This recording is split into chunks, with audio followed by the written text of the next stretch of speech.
multiplying and dividing algebraic fractions. So let's start off with multiplying. Now don't forget, when we're multiplying normal fractions, for example, if I had 4 over 15 times 6 over, I really wish I hadn't chosen 6, 3, whatever.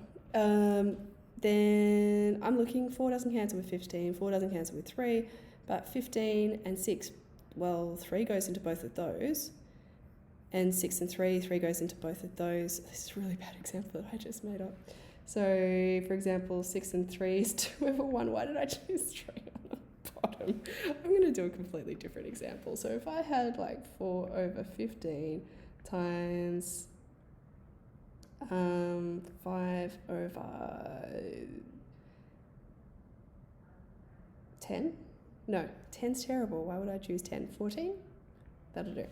Okay, so 4 can't cancel with 15 and it can't cancel with 14. Oh, yes, it can cancel with 14 because 2 goes into both of them. So 2 2s are in 4, 7 2s are in 14. 15 and 2, no, but 15 and 5, yes. 5 goes into both of those, it goes into 5 once, goes in 15 3 times. I end up with 2/3 times 1/7, which actually just ends up as 2 times 1 is 2, 3 times 7 is 21. You cancel diagonally, not diagonally, diagonally. Dividing by algebraic fractions, I'd just like to remind you, if I did this exact same question, actually no, this is a terrible one to do. If I did, for example, if I had 4 on 15 divided by 3 on 18? No, 16, okay. Don't forget, keep, flip, change, KFC. You keep the first one, you flip the second one, and you change the divide to a times. Now we know how to, why is that, okay. Now we know how to simplify because, oh, I wrote that upside down. I can't actually simplify now, top and bottom. I wrote this upside down. Lol. 4 times 16 is, how do you not know you're 16? 64. 15 times 3, 45. I couldn't simplify that one because I wrote a bad question. And it's all disappeared. Love it, love it. So let's have a look at question A. We've got 2a, I should write this in black, 2a over a squared minus 9 times a minus 3 over 5a. Now my first instinct is to think, well, I've got a top and bottom here. I can't cancel this a with this one because that's minus to something else. I've got a top and bottom there. So I'm just going to rewrite it.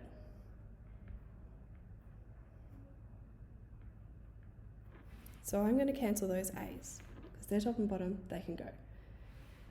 A take 3, there's not much I can do with that, I can't factorise it. But a squared take 9, I can factorise. That's a difference of 2 squareds. That's a take 3, a plus 3. Don't forget, if this is on its own, we can put it in brackets as well. This means a take 3 is appearing top and bottom. Doesn't matter if it's diagonally. You can cancel it out. Boom, boom. So on the top, we're left with 2. On the bottom, we're left with a plus 3.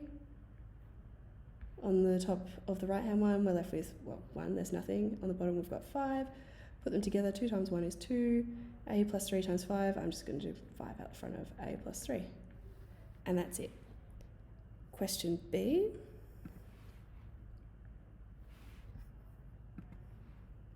Let's have a look. We've got 12x over x plus 1 divided by 6x over x squared plus 2x plus 1. Oh no, Miss Crans, woe is me. We've got 3 things on the bottom of this one. It's fine. First of all, keep flip change. That's my first step.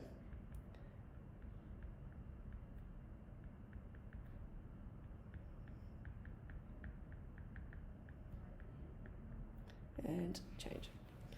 Second step, let's see if there's anything we can cancel. Well, these x's are both top and bottom. Nothing else yet. But I can factorise this one. Now, what 2 things multiply to give 1 that add to give 2? 1 times 1. Well done. So I've got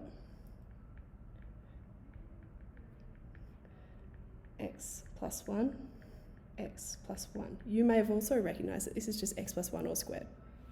Doesn't matter. You could do it either way. Oh, the 12 and the 6. Wasn't I silly? And x plus 1 and one of these x plus 1s. And we end up with 12 over, well, 1 times x plus 1 over 1.